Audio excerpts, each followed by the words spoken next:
Hey YouTube, thanks for tuning in to Foster's Farm and Garage. On this episode, we're putting a receiver hitch on the VW Beetle. So Ben, friend of mine, can take his Coke machine and Coke Ice chest to the Cowboys Stadium and tailgate party. Y'all stay tuned and hit that like and subscribe if you're not a subscriber. Peace out.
He's all good to go. He's going for his test drive here, so I think everything's going to work out for him. And leave in the comments what y'all think about the VW CocaCola rig here for tailgating at the Cowboys party.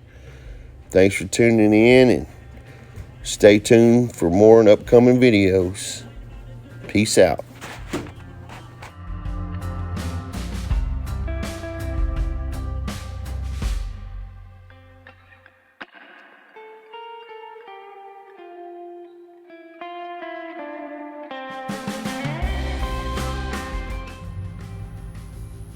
Picture him driving off, man.